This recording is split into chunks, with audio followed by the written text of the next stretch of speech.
เราไทยแล้วไทยได้มาไทยเราไทยลงสุขีเจริญพรสบายดีพ่อแม่ยิมพ่อชาวแม่พี่ทุกท่านทุกคนที่กำลังติดตามช่อง YouTube คนดังถิ่นเนาะตอนนี้หลวงพี่มารับกินนิมนต์เนาะยังพ่อแม่เพราะว่าอยู่แถวเขาเรียกว่ายังไงชนบทเนาะชนบทแต่ว่าตอนนี้เรากำลังจะข้ามไปที่ฝั่งแม่น้ำโขงฝั่งนู้นนะตอนนี้มากับพระสหายทั้งหลายองค์ขนาดส่วน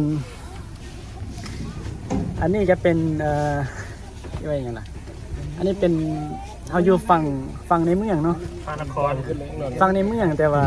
เมืองหลวงพระบางแต่ว่าฝั่งนู้นเป็นจังหวัดหลวงพระบางแต่ว่าเป็นอำเภอหนึ่งของจังหวัดหลวงพระบางก็คืออำเภอจอมเพชร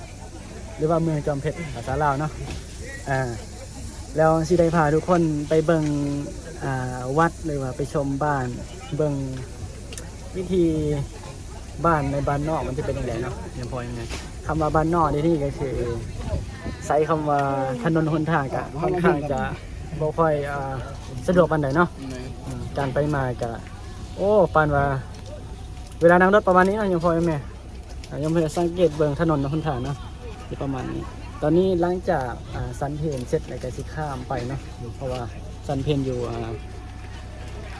ในบนรถเนาะยังพอยังไงอันนี้ก็เป็นพระเพื่อนเนาะแกไปเรียนอยู่ไทยคือกันนะเขาเลยเนาะเมนเลยเรียนอยู่เชียงรายเนาะมจรเชียงรายตอนนี้ก็จะเป็นพระรุ่นพี่เนาะจะพระเรียวพระแล้วคนสนุกท่ามกัน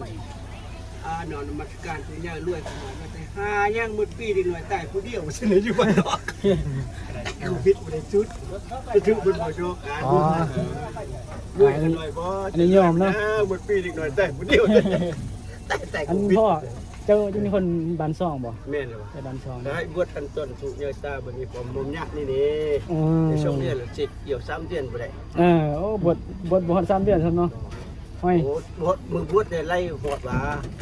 เดี๋ยวมันหอดเดือน5เป็น4เดือนสินะแล้วบ่ฮอด10เพราะยังเจ้าซื้อยังเพราะพันติห้อยทองพันบ่โอ้คุณอยู่ทองเพชรทองพันจะแล้วต้องมีแฟนเนี่ยโอ้จะมาเปลี่ยนป้าดูที่ค่ายนี่คุณเจาะนะขึ้นไหนส่วนลุงพี่มีโปรแกรมเนาะกำลังว่าโปรแกรมอยู่ตอนนี้อันนั้นโยมจะมาเล่าให้ฟังว่าโปรแกรมที่จะไปก็คือไปพี่จะเดินทางไปยามพ่อยามแม่ก่อนเนาะก่อนที่จะไปเมืองง่อยจะไป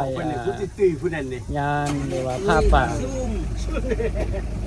ป่าสมัคคีในอำเภอง่อยเนาะอำเภอง่อยก็คือเมืองง่อยจะเป็นเมืองหนึ่งของจังหวัดหลวงพระบางจะให้ยมพ่อยมแม่พาเบิ่งที่หลวงพี่จะถ่ายเนาะจะไปถ่ายติดตามเนาะแต่ว่าตอนนี้รถออกแล้วหลวงพี่กำลังจะข้ามบักเนาะเอารถขึ้นบักที่ไทยเพื่อนว่ารถยังขนาดไหนรถยังก่อนรถไทยก็เป็นรถยังรถ2 แถวป่ะ2 แถวรถ2 แถวเนาะนั่ง2 แถวได้รถ2 แถวแต่ว่านั่ง2 แถวเนี่ยก็คือถ้าอีเล่าเนี่ยคือรถฮอนไดได้เนาะแม่รถฮอนไดอีเล่ารถฮอนไดแต่ว่าอยู่ไทยเนี่ยรถ2 แถวจะสิขอกลับมาเรากิจกรรมจังหน่อยเนาะกิจกรรมตามโปรแกรมที่จัดวางไว้ก็คือยังพ่อยังแม่ได้ยินบ่เนาะ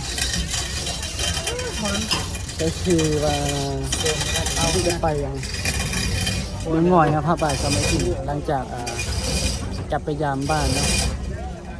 ที่ยามบ้านประมาณวันที่2 วันที่3 2 3 4 5ประมาณ4 วันประมาณ5 วัน3 4 5